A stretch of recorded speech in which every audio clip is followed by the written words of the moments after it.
بسم اللہ الرحمن الرحیم۔ دوستوں، نعمان چودھری آپ کا ہوسٹ، آپ دیکھ رہے ہیں میرا یوٹیوب چینل۔ آج ہم بات کرنے جا رہے ہیں عمران خان صاحب کی تباہ انٹری۔ عمران خان صاحب نے شروع کیا اسلام آباد سے، آپ فیصل آباد آپ نے بہت بڑا خطاب کیا، آپ سرگودا چلے گئے، میاں ولی چلے، کراچی چلے گئے۔ آج خان صاحب نے جلسہ کیا ہے پشاور میں، پشاور کی تاریخ کا سب سے بڑا جلسہ۔ یقین جانیے، اگر ہم انڈیپینڈنٹلی اس بات کا تجزیہ کریں تو 2.5 سے 3 لاکھ لوگ تھے وہاں پہ۔ اگر آپ ایجنسیز کی رپورٹ دیکھیں گے وہ آپ سے کہیں 10 سے 12 ہزار لوگ تھے۔ اگر آپ آزاد انڈیپینڈنٹ چینل کی رپورٹ دیکھیں گے وہ آپ کو 1 سوا لاکھ لوگ کہیں گے۔ اگر آپ اپنی دل کی آنکھ سے دیکھیں گے اور آپ عمران خان کو لیڈر مانتے ہوئے دیکھیں گے تو آپ اس بات کو ماننے سے مجبور ہو جائیں گے کہ آج کے پشاور کے جلسے میں کم از کم 3.5 سے 4 لاکھ لوگ تھے۔ انسان ہی انسان، انسانوں کا سمندر، سر ہی سر۔ خان صاحب ہر آنے والے دن کے ساتھ پاپولر ہوتے جا رہے ہیں۔ ان کا جو بیانیہ ہے وہ مضبوط ہوتا جا رہا ہے، سٹرانگ ہوتا جا رہا ہے اور وہ بہتر سے بہتر ہوتا جا رہا ہے۔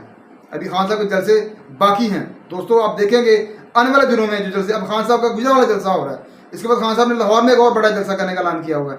خان صاحب ہر آنے والے دن کے ساتھ سٹرانگ ہوتے جا رہے ہیں، اور جو ہماری اپوزیشن ہے اور جو یہ بیانیہ تھا اور یہ بورڈ حکومت جو آئی ہے اس کا بیانیہ دن میں کمزور ہوتا جا رہا ہے۔ آپ دیکھ لو جو مہنگائی کے حالات ہیں، جو پٹرول کے حالات ہیں، جو آرمی کے اندر جو اس وقت آرمی چیف کی ایکسٹینشن کے حوالے سے تذبذب چل رہا ہے، جو انٹرنیشنل طاقتیں ہیں، اگر ہم ترکی کی بات کریں، باقی لوگوں کو دیکھیں تو اس ٹائم اگر کوئی لیڈر ہے تو ایک ہی ہے، مائیکل عمران خان۔ اس کا ہر جلسہ پہلے جلسے زیادہ بڑا ہوتا ہے، زیادہ کامیاب ہوتا ہے، زیادہ سکسیسفل ہوتا ہے۔ آپ لوگوں نے ٹی وی چینل بند کر دیے، آپ لوگوں نے اس پہ پابندیاں لگا دی اور بڑا کچھ کیا، شہباز گل کو آپ نے اندر کر دیا، اب یہ بڑے حربے آپ چلا رہے ہیں۔ یہ بھی خبر ناظرین میں بتاتا چلوں، عمران خان کو گرفتار کرنے کی پوری پلاننگ ہو چکی ہے، پوری تیاری ہو چکی ہے۔ یہ غالب گمان ہے کہ 30 ستمبر سے پہلے خان صاحب کو اٹھا لیا جائے گا اور یہ بڑا خوفناک اقدام ہوگا۔